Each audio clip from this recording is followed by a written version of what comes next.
दोस्तों, हमने पहला आप लोगों को वीडियो के माध्यम से 12 ज्योतिर्लिंगों में से 2 ज्योतिर्लिंग श्री सोमनाथ और श्री मल्लिकार्जुन के बारे में बताया था। आज हम तीसरे ज्योतिर्लिंग श्री महाकालेश्वर के बारे में बात करने जा रहे हैं। उज्जैन की पवित्र धरती पर घटी यह एक सत्य घटना है, एक छोटे से बालक की जिसकी भक्ति इतनी सच्ची और गहरी थी कि उसने देवताओं तक को भी चौंका दिया। कहते हैं उस दिन कुछ ऐसा हुआ जिसने पूरे नगर की किस्मत बदल दी और एक साधारण जगह को हमेशा हमेशा के लिए दिव्य बना दिया। यह परम पवित्र ज्योतिर्लिंग मध्य प्रदेश के उज्जैन नगर में है। पुण्य शिला क्षिप्रा नदी के तट पर अवस्थित यह उज्जैन प्राचीन काल में उज्जैनी के नाम से विख्यात था। इसे अवंतिकापुरी भी कहते हैं। यह भारत की परम पवित्र सप्तपुरियों में से एक है। इस ज्योतिर्लिंग की कथा पुराणों में इस प्रकार बताई गई है। प्राचीन काल में उज्जैनी में राजा चंद्रसेन राज करते थे। वह परम शिव भक्त थे।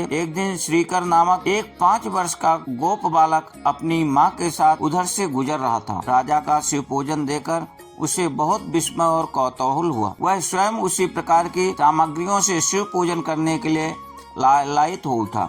सामग्री का साधन न जुट पाने पर लौटते समय उसने रास्ते से एक पत्थर का टुकड़ा उठा लिया। घर आकर उसी पत्थर को शिव रूप में स्थापित कर पुष्प चंदन आदि से परम श्रद्धा पूर्वक उसकी पूजा करने लगा। माता भोजन करने के लिए बुलाने आई, किंतु वह पूजा छोड़कर उठने के लिए किसी प्रकार भी तैयार नहीं हुआ।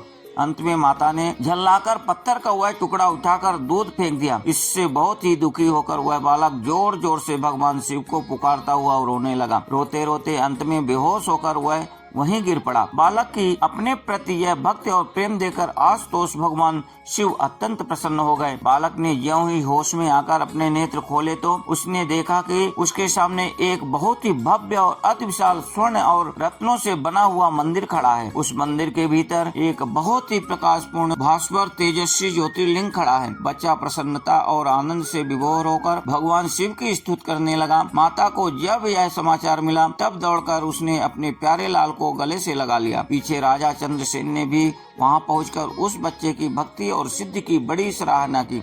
धीरे धीरे वहां बड़ी भीड़ जुट गई। इतने में उस स्थान पर हनुमान जी प्रकट हो गए। उन्होंने कहा, मनुष्यों, भगवान शंकर शीघ्र फल देने वाले देवताओं में से सर्वप्रथम है। इस बालक की भक्ति से प्रसन्न होकर उन्होंने इसे ऐसा फल प्रदान किया है जो बड़े बड़े ऋषि मुनि करोड़ों जन्मों की तपस्या से भी प्राप्त नहीं कर पाते। इस गोप बालक की 8वीं पीढ़ी में धर्मात्मा नंद गोप का जन्म होगा। द्वापर युग में भगवान विष्णु कृष्णावतार लेकर उनके वहाँ तरह तरह की लीलाएं करेंगे। हनुमान जी इतना कहकर अंतर्धान हो गए। उस स्थान पर नियम से भगवान शिव की आराधना करते हुए अंत में श्रीकर, गोप और राजा चंद्रसेन शिव धाम को चले गए।